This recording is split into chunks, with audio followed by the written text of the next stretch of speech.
From the National Newsroom of the Canadian Press, I'm Emily Joveski.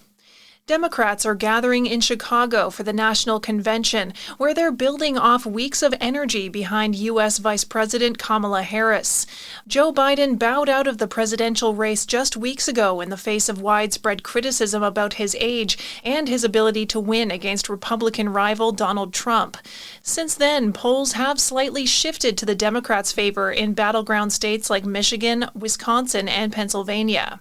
Aphrodite McCarthy from Mississippi says Biden is a good president, but there was serious concern about whether he could win. But we were all very worried and just, we were just concerned, and it just felt like, we needed more energy. Meanwhile, thousands of protesters are rallying outside the convention to voice their opposition to the war in Gaza. U.S. Secretary of State Antony Blinken says Israel has accepted a U.S.-backed proposal for a ceasefire and hostage release in Gaza and is urging Hamas to do the same. The next important step is for Hamas to say yes, and then in the coming days for all of the expert negotiators to get together to work on clear understandings on implementing the agreement. The U.S., Egypt, and Qatar have spent months trying to broker an agreement, with the talks repeatedly stalling. Global Affairs Canada says it's in touch with authorities in Italy after reports that a Canadian died in the sinking of a superyacht off the coast of Sicily. The British-flagged luxury vessel capsized early this morning in stormy seas. Authorities in Sicily say one body has been recovered, and police divers are trying to reach the hull of the ship as 6 people remain unaccounted for, including tech tycoon Mike Lynch. Statistics Canada says the median family after-tax income in 2022 fell compared with 2021 after being adjusted for inflation, with young people being the hardest hit. The agency says the median family after-tax income of Canadians was $60,800 in 2022, up 2.5% from 2021. But after adjusting for the annual rate of inflation of 6.8%, the figure was down 4% from the previous year.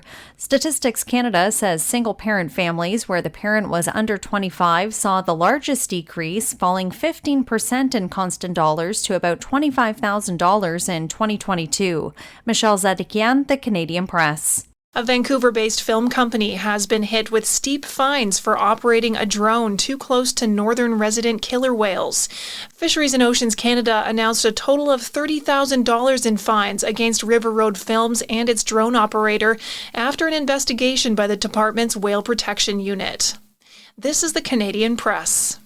In sports, the Montreal Canadiens have acquired winger Patrick Laine and a second-round pick from the Columbus Blue Jackets in exchange for defenseman Jordan Harris.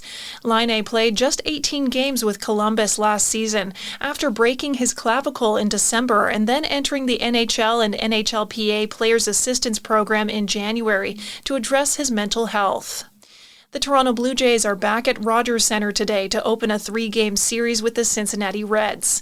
Toronto's coming off a 4-2 road trip against the Los Angeles Angels and Chicago Cubs.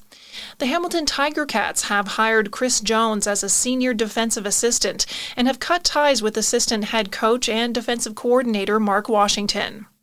And all-star receiver Austin Mack is back with the Montreal Alouettes after a stint with the NFL's Atlantic Falcons. The 26-year-old was named a CFL All-Star in 2023. From the Canadian Press, I'm Emily Joveski. Thanks for listening. Don't forget to follow and subscribe. For more of today's top stories, visit thecanadianpressnews.ca.